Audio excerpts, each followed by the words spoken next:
What's up, world? This is Sophisticated Investing Life, and today we're going to discuss all the mechanics and variables connected to options pricing. We're going to do it in a unique way. We're going to do this connecting it to different variables in auto insurance. Hey, I know it doesn't sound fun, doesn't sound interesting, but trust me, if you understand auto insurance, and it's easy to understand because we all have to have it. Once you understand that and how those things are priced, easily just carry it over to options. So let's just jump straight in, right? So first thing to think about, length of protection of auto insurance, right? What costs more upfront? Buying auto insurance for 1 month or for 6? Obviously it's the 6 months, right? So, don't get me wrong. A per month basis, it may be better than the 1 month, but in reality, like an upfront payment, you need to pay either $100 for 1 month or like $400 or $500 for 6, right? So that's essentially the trade-off here. That is the same thing with the first variable we're going to discuss today with options, which is known as theta. Don't get worried by the name. Just think of it as time decay, right? It's the change in options price due to the time until the options contract expires, right? So the further out, 6 months, you go out 6 months, further out in time, the more expensive the option price will actually be. So just like with length of protection, if it's 6 months, it's going to cost more. If it's 1 month, it's going to cost less. Very simple, right? Next thing we're going to talk about is the level of protection offered in your auto insurance, right? So you're the insurance company and you want to offer insurance, right? Are you going to go with a high deductible plan or a low deductible plan, right? If you go low deductible, let's say things just need to go minorly wrong with the car, right? $200 worth of repairs, very small, low deductible plan. You're going to collect a lot of money. That costs a lot. It costs a lot. Your premiums are going to be very high, but at the same time, it's even when the tires aren't doing well, that's an excuse to file a claim, right? So, no insurance is that good, but hypothetically speaking, if you only are charging $200 for a $200 deductible, like that's all you need, then yeah, people are gonna be filing claims left and right. The opposite is a high deductible claim, right? A high deductible plan where it's $2,000. Like, so your car essentially needs to be in a wreck for you can actually file a claim. So that's a lot, that's hard, and you're gonna collect less money in premiums, but you also are gonna have much lower, and a much lower claims rate. Not as many people are going to be claiming things. So that is our next variable, delta. Delta is the change in options price due to the small changes of the underlying stock price. And delta is also seen as a shorthand for probability of losing a trade if you're an option seller, or winning a trade if you're an option buyer, right? That's the best way to think about things. So if it's below 5, you're out of the money, and if it's above 5, you're in the money. Now, if you want to understand what out of the money, in the money actually is, I just did a video explaining more options basics, going 101 with options. So if you want, you can check that out in the card above.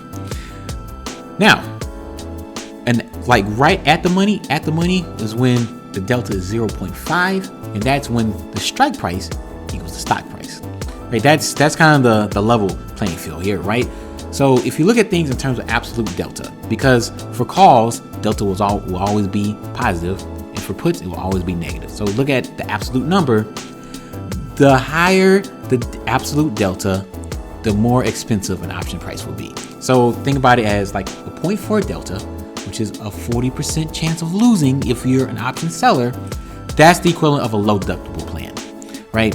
Whereas a 0.1 delta, that's a 90% chance of you losing as an option seller.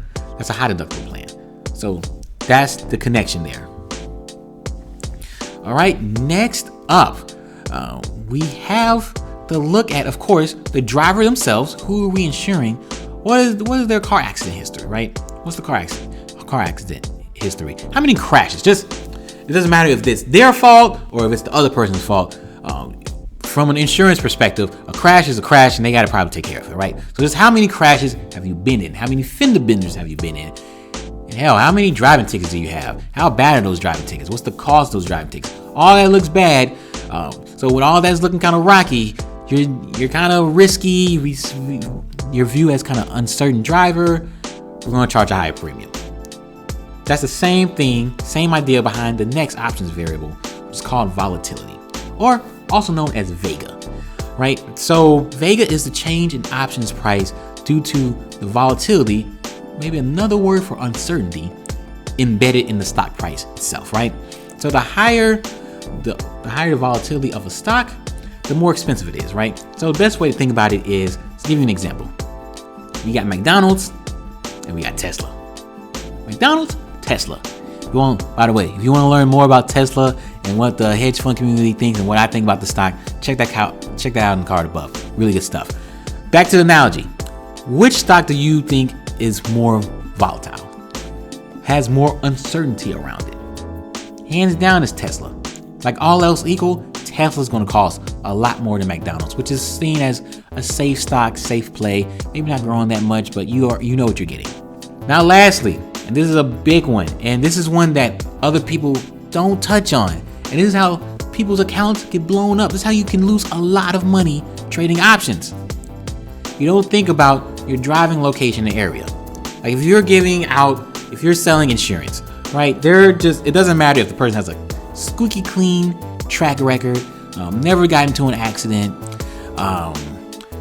they're buying 6 months out, and it's a low deductible plan. Doesn't matter the plan level of protection. You can never really account for that person's driving habits. You can't really account for where they're driving, where they're going, how long they're driving. It's just some areas and some situations are just more prone to just have more car accidents. So what are some of those situations, right? You live and drive in a big city like New York City or LA. You're just around more cars, more people, more highways. You're just going to be, there's just more accidents happening there than staying in a small town. You're in an area where there's a lot of sports cars. There's a reason why people charge more in premium for sports cars, because when you have it, you got to use it. There's no way you're not going to use it. I don't blame you. I mean, I wouldn't mind having one myself, but you can go up to 200. Of course, you want to try that out every once in a while. Just increases the probability of an accident. You're in an area, or you take a certain route where there's a lot more 18-wheelers, 18-wheeler trucks out there. Or you're in an area where there's just a lot of construction in general. There's accidents around construction all the time on the road, right? These areas just tend to have more accidents, leading to major payouts and claims. Huge payouts and claims, especially for high deductible plans. Gotta be careful, right? So this is also known as gamma. This is gamma in options pricing. Gamma is the change in options pricing due to large changes in the underlying stock price. Delta is due to small changes. Gamma is due to large changes. And gamma is at its highest as delta approaches that 0.5 level I mentioned before at the money. So when it's starting to increase rapidly, when it starts moving up, it increases the option price rapidly, right? Which can lead to a blow up of an account if you don't know what you're doing, right? So for example, you sold an option price and it cost you $1, right? So you collect $100. Remember the options multiplier, the options price multiplied by 100. So you sold it for $1 and you collected $100 in premium, right? And that stock is worth $100, right? Maybe you sold it sold a put option for $90. Now let's say within the next week, the stock price drops all the way down to that $90 level. That options price is now worth $4, right? So you collected $100, but it's like you're going to have to pay out $400 if you're going to close that position. So you're just hoping and praying that it just doesn't come to that point. Like the closer it gets to at the money, that's the higher and higher the price will get, which is why some people choose to have low deductible plans, because this is not as much of an issue. But high deductible is more of an issue. So you need to balance those two things out. And that is it. Those are the 4 main variables to keep in mind in options pricing and how it all connects to auto insurance. I know it's something boring, but it's something we all need. We all got to have it if we're going to drive, at least legally. It's the best way to explain the variables connected to any options price you will see. If there's any other, and I mean any other topics related to options, please let me know in the comment section below. I'm really trying to just sort out what you all need as a community, what interests you all, and just provide that content for you.